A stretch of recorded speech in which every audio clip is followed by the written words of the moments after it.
In the Australian outback, there is a tree so old, so hated by the land itself, that even birds refuse to perch on its branches.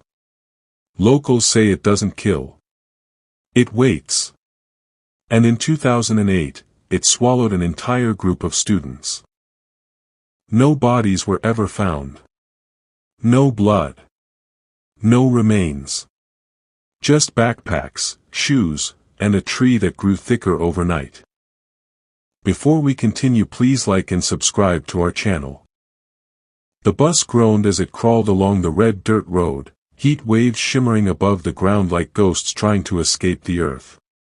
Inside the bus were 16 students, all between the ages of 15 and 17, sweaty, restless, loud in the way teenagers always are when they think the world is harmless. This was supposed to be simple.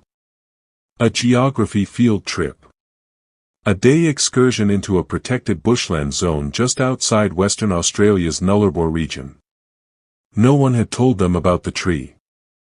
Mr. Halvorsen, their teacher, stood at the front gripping the overhead rail as the bus rattled.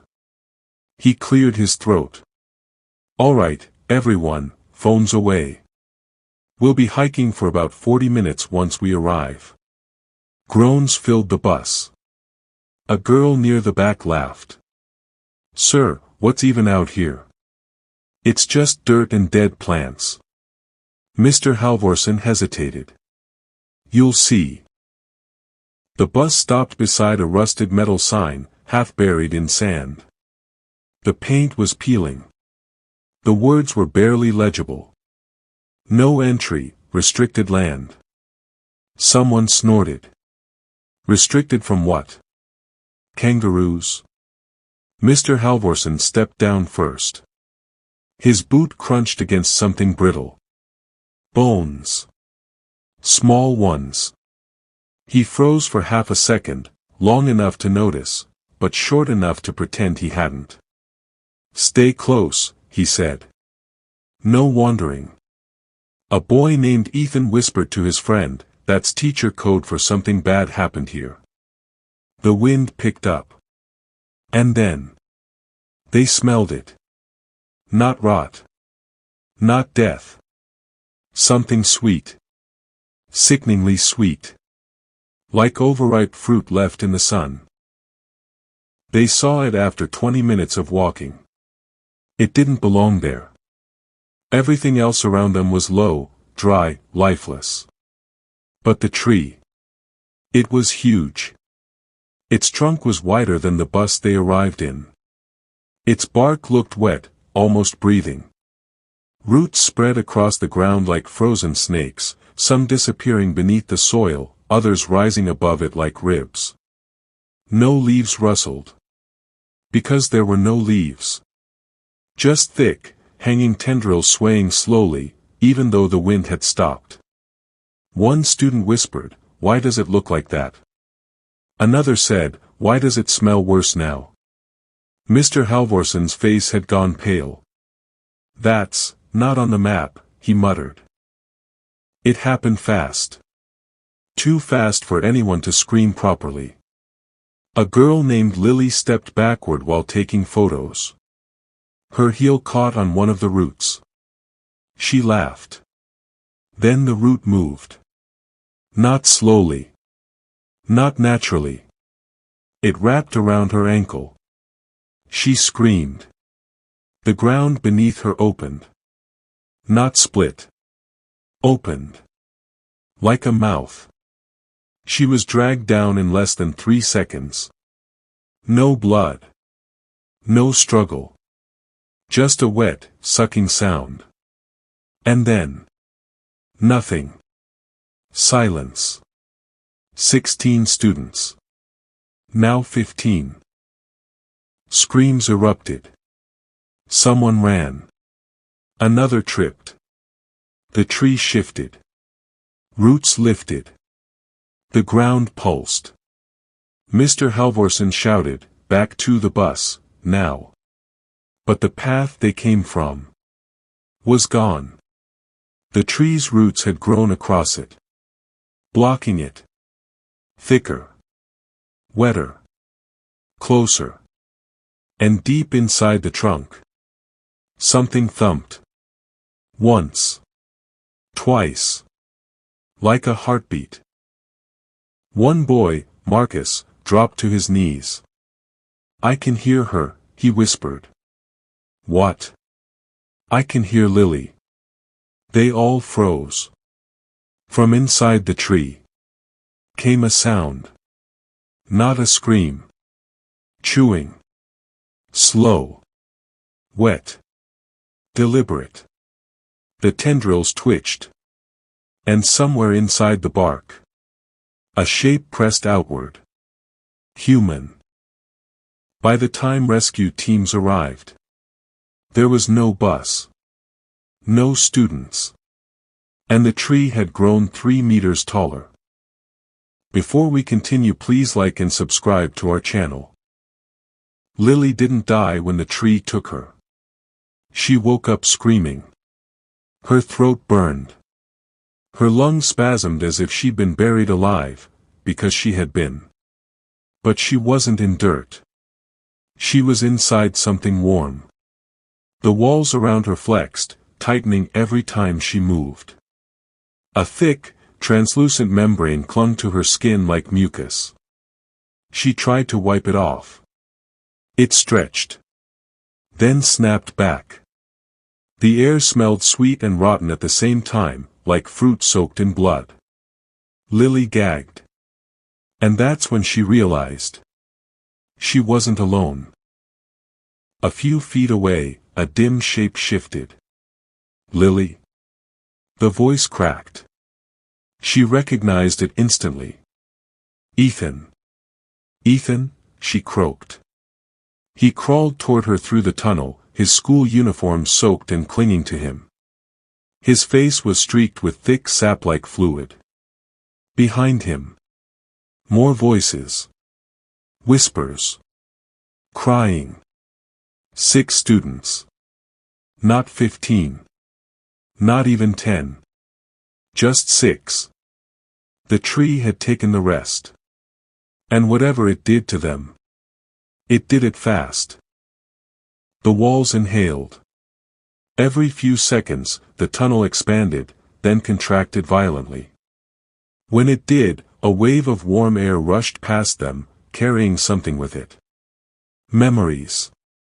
Not theirs. Lily gasped as images flooded her mind. A boy crying for his mother. Someone banging on wood from the inside. Fingernails tearing off. A mouth screaming without sound. She collapsed. Ethan grabbed her. "Don't breathe too deep," he whispered. "It gets inside you." That's when the tree spoke. Not aloud.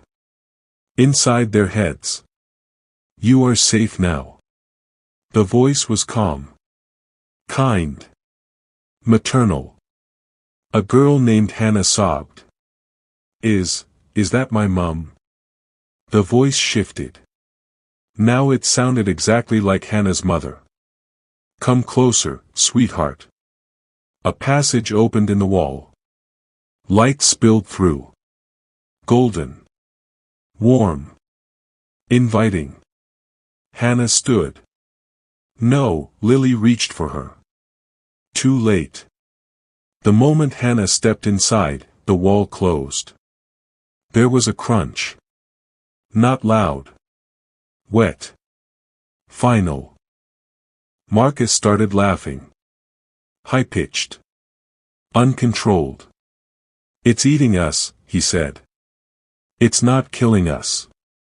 It's learning us." They felt it now. The walls reacted to emotions. Fear made them tighten. Hope made them open. The tree wasn't hunting randomly. It was curating. Selecting. Digesting personalities. Memories. Voices. That's why it mimicked parents. Teachers. Friends. It wasn't trying to trick them. It was practicing. They reached a chamber. Huge. Circular. The walls were layered with human shapes. Not skeletons. Not corpses. People.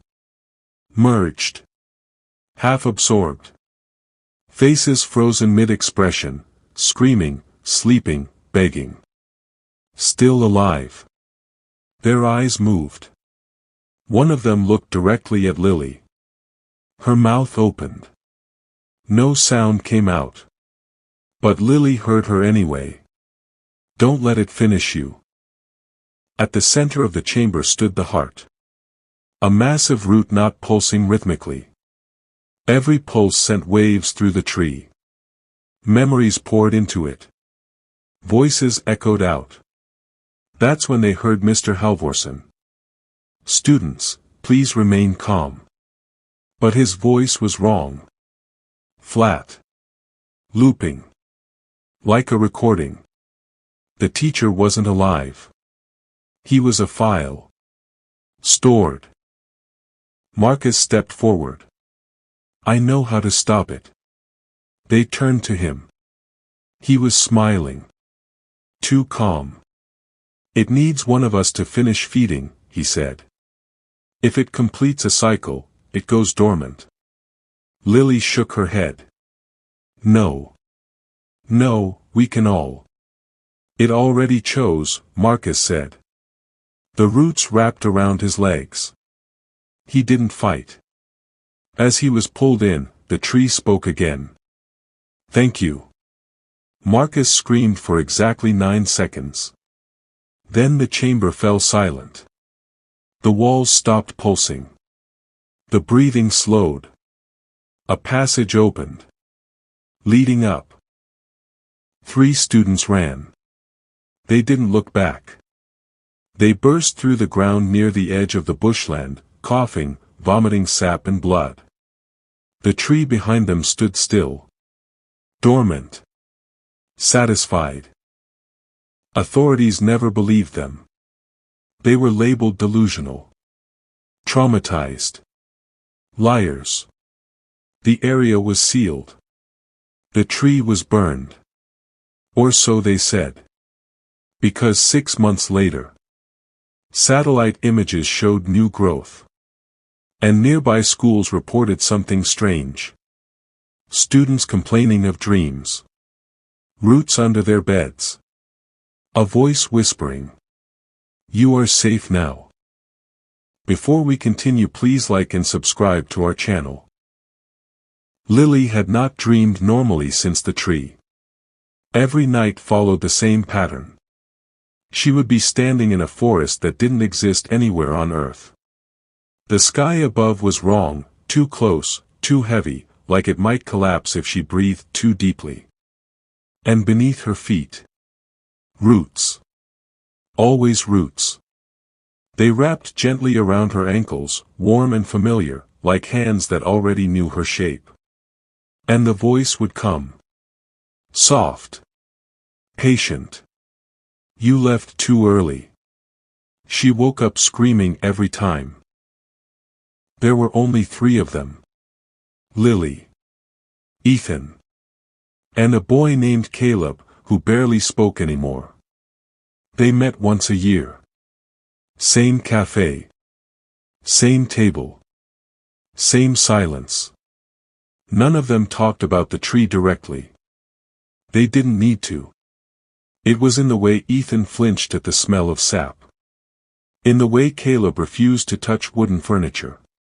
In the way Lily avoided parks entirely. You ever feel like, Ethan began, then stopped? Like it didn't let us go. Lily finished. Caleb finally looked up. It didn't, he said. It just planted us somewhere else. It started small. A council worker in Perth reported tree roots breaking through concrete where no trees were planted. Then another. Then another. Photos surfaced online, roots shaped wrong. Too smooth. Too thick. Almost organic. A post went viral. Anyone else hearing whispering near construction sites? Lily felt sick when she saw the images. She recognized the pattern. The way the roots forked. The way they curved inward. It wasn't spreading randomly. It was following. Ethan called her at 2:17 a.m. He was crying. "I saw Marcus," he whispered. Lily sat upright. "He was inside me." Silence. "What?" "The tree," Ethan sobbed. "It wasn't around me this time. It was in me. I could feel it growing every time I remembered." Lily's hands shook. "Ethan, listen to me. You're safe. It's gone." But even as she said it, she felt something move in her chest. Caleb didn't answer texts anymore. Didn't show up to their meeting. Lily drove to his apartment. The door was unlocked. Inside, the walls were covered in drawings. Trees. Roots. Faces embedded in bark. In the center of the room, a hole in the floor. The wood around it was wet. Breathing. And from inside, a familiar voice whispered her name. Ethan found her sitting outside Caleb's apartment hours later. She was shaking. "It never stopped feeding," she said. "It just changed how." Ethan nodded slowly. "It didn't eat us then," he said. "It planted us." They realized something horrifying. The tree didn't need soil. It didn't need land. It needed memory. Trauma. Survivors were mobile roots. Every nightmare. Every retelling. Every time they remembered. The tree grew. That night, Lily dreamed again. But this time, she didn't wake up afraid. She stood calmly inside the original chamber. The root heart pulsed slowly. Marcus stood beside it. Whole. Smiling. "You did great," he said. "It's almost finished now." "What?" Lily whispered. "The forest," Marcus replied. "It's not one tree. It never was." The walls fell away. She saw cities. Hospitals. Schools. Roots everywhere. Under beds. Under roads. Inside people. "We're ready to surface," the voice said. Lily woke up knowing what she had to do. If memory fed it, then forgetting could starve it. She erased everything. Photos. Articles. Messages. She stopped telling the story. Stopped meeting Ethan. Stopped remembering. But trauma doesn't disappear. It rots. And roots love rot. Years later, a new school planned an excursion. Different state. Different forest. A teacher paused beside a tree that wasn't on the map. Inside the trunk. Something thumped. Once. Twice. Like a heartbeat. Please like and subscribe to our channel. It began with a voicemail. A mother in Queensland recorded it by accident while trying to capture her son's sleep-talking for a doctor. The boy's voice was calm. Too calm. "It's okay," he murmured. "The roots are learning my name." The recording ended with a soft sound in the background. Breathing. Not the child's. The file went viral after the boy vanished 2 nights later. His bed was still warm. The floor beneath it was not. Cases spread faster than authorities could deny them. Children complaining of trees talking. Teachers reporting students drawing the same symbol, intertwined roots forming a spiral. Sleepwalking episodes leading into forests, parks, even potted plants. It didn't matter how small the tree was. It only needed wood. One psychologist made a fatal mistake. She listened. She interviewed a child who smiled and said, "The forest says thank you for helping it remember." She never published her findings. Her office was found days later. The walls were bark. Ethan called Lily after 5 years of silence. She almost didn't answer. "I can't sleep," he said. "They're louder now." Lily closed her eyes. "Children," he continued. "It's using children because they don't fight the voices. They listen." A pause. "I think we were never survivors," Ethan whispered. "We were scouts." That night, Ethan walked into a botanical garden after closing hours.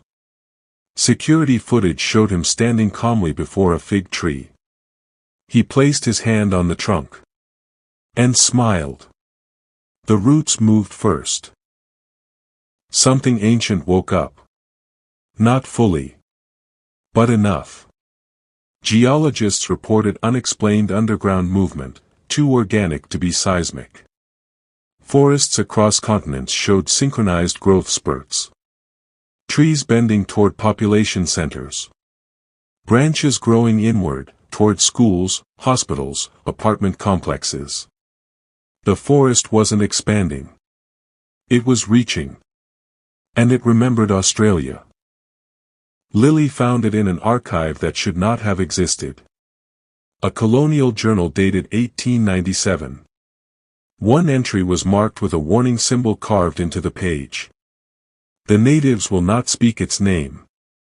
They say it is not a tree. They say it is the memory of the land itself, angry at being cut, burned, forgotten." The journal described early settlers vanishing. Entire camps swallowed overnight. No screams. Just trees growing where people slept. The final entry chilled her blood.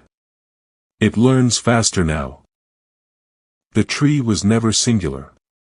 It was a neural network. Biological. Planetary. Every root a synapse. Every forest a brain lobe. Humans weren't prey. They were data. Memories allowed it to predict behavior. Fear made absorption easier. Children were perfect. They hadn't learned disbelief yet. The forest wasn't invading. It was waking up. Lily recorded one final video. Her hands shook. "If you're watching this," she said, "stop telling the stories. Stop sharing the videos. Stop reading the comments. It grows when you know it exists." Her screen flickered. Behind her. A shadow climbed the wall. Branch-shaped. Listening. The video was uploaded. Then removed. Accounts sharing it were deleted within minutes. Algorithms flagged it. Buried it. Forgot it. And for a moment. The forest paused. Roots stilled. Children stopped whispering. The world exhaled. Lily sat alone in her apartment. No photos. No records. No proof she had ever been swallowed. Her reflection looked wrong. Her veins, branched. She smiled faintly. "Good," she whispered. They forgot. Her feet didn't touch the floor anymore. Please like and subscribe to our channel. Nothing happened for a long time. No missing children. No roots breaking through floors. No whispers in the dark. News outlets declared the earlier reports mass hysteria. Psychologists blamed social media contagion. Governments quietly lifted forest restrictions. Humanity did what it always does best. It moved on.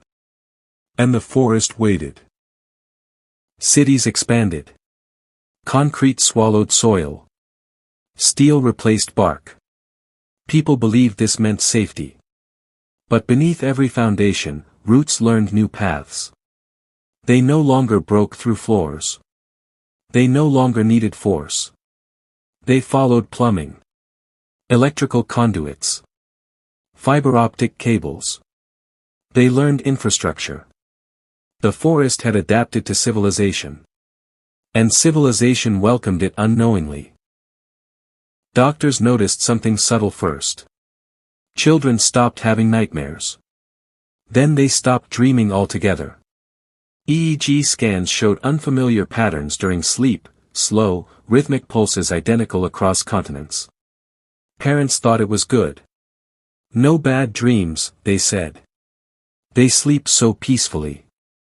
The children woke calmer. Quieter. They listened better. They stopped asking questions. Linguists panicked. Rare words began to vanish. Then phrases. Then entire emotional concepts lost common usage. People struggled to describe grief. Or nostalgia. Or fear. Not because they weren't allowed to. Because they couldn't remember how they felt. The forest wasn't erasing humans. It was simplifying them. The final attempt was made in silence. A controlled burn. Thousands of hectares. Satellites showed flames racing through trees, consuming centuries of growth. People celebrated. Until the fire went out on its own. Beneath the ash. New shoots emerged. Faster than biology allowed. Green. Healthy. Unburned. The forest had learned fire. No one remembered Lily's name. But something lived in her apartment. Neighbors reported hearing soft breathing through the walls. Plants grew faster there. Healthier. Roots sometimes pressed gently against the windows from inside. The thing that had once been Lily didn't move much anymore. It didn't need to. It was connected. And it was content. Decades passed. Human population stabilized. Then declined. Not from war. Not from disease. Not from famine. People simply stopped reproducing. The desire faded. Purpose softened. Ambition dulled. The forest didn't kill humanity. It absorbed its urgency. Cities became quieter. Then slower. Then still. Buildings stood empty, but intact. Preserved. Like fossils. It never hated humans. It needed them. Their memories were chaotic. Contradictory. Creative. They taught the forest imagination. But imagination hurts. So the forest did what humans could not. It chose peace. Stillness. Unity. A single shared dream. Somewhere, no one knows where, the final independent human thought occurred. It wasn't fear. It wasn't regret. It was a realization. This is gentle. The forest accepted that thought. Stored it. And let it go. If you're listening to this. If you're watching. The forest already knows you. Not because you believe the story. But because you remember it. And remembering is enough.